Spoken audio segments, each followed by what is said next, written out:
I was in Ghana. We came to Ghana a week ago to commemorate the 400 years the first slave ship left. It was the second worst day of my life. The worst day of my life, my mama died. I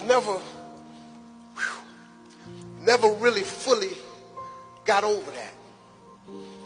But standing in them dungeons where they took us from, where they stripped us of our heritage, of our land, of our lineage, that we were kings, chiefs, queens, landowners. They took us from here. When I stood in that castle, I couldn't even stand up. See, for us to come to Africa, you don't know. See, you live here. You've been home your whole life. You here.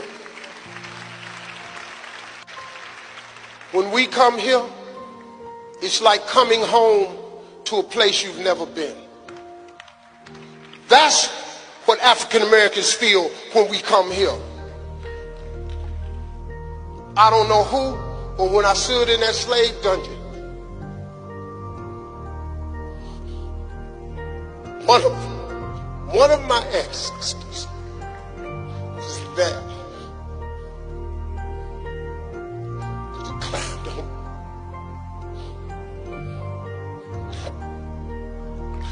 And I fell. I couldn't even stand up because one of my ancestors was in that room. Man, see, then we went to the second castle. I didn't have that feeling. I was just angry at what they did to us. How dare you create such an evil scheme to strip people of who they are and take us to this land far away where we were hated even more. And then we go over here and we build a nation. We built America.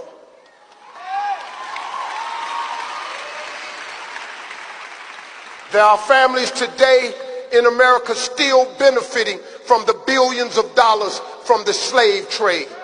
They opened up canneries, tobacco fields, they opened up ketchup companies, they opened up dealerships with the money that their ancestors made off of slavery.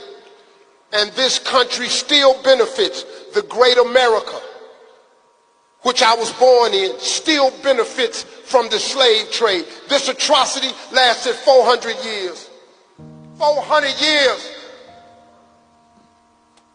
Some of us, African Americans, are the first ones to ever set foot of where we from. You and I are the same.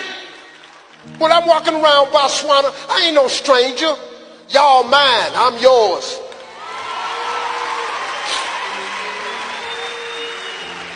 I'm black like you. I'm African. See, you don't understand. I'm 62 years old. I know you can't believe it. I'm so fly. I'm so fresh and clean. I'm so dope. I drip. You understand? I'm with it. I'm the flyest 62-year-old on the planet. Outkast wrote a song about me.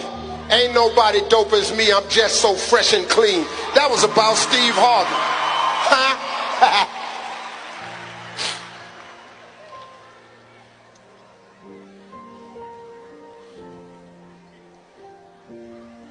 I've been around long enough. I was born in 1957 when we was niggas. I lived until they started calling us colored. I lived until they called us Negroes. I lived until they called us black. And we finally understood that we Africans. So now in America, you have to identify us as African Americans. I've been through the whole gamut. You can't tell me nothing about this here. You know how hard we fought to identify with you. So we got to start embracing one another. We need to come here and feel you. We need to come here and embellish you. We need to come here and teach you what we learned. Now, America's a land of opportunity if you want it, but it has its problems for us. When we get pulled over by the police, we can get killed.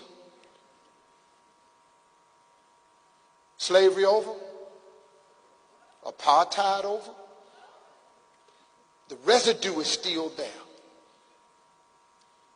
We go into a store with a hoodie on, we walk down the street with a hoodie on, Trayvon Martin, they kill us, they get off, they go home. The man selling cigarettes in New York, police chokes him to death, kills him, he go back to work. Philippe up in Minnesota, stopped by the police on Facebook Live. Watch him shoot the black man. The girl said, "Why did you shoot him?" He said, "I don't know." He free. The police that beat Rodney King to death, to a pulp, they free. Huh? That's why we say, hold up. African American. And as successful as I've been over there, as wonderful as I've created life for my family, I want nothing more than to come home. Nothing means more to me than to come home. You've been on my vision board for 7 years. Africa has been on my vision board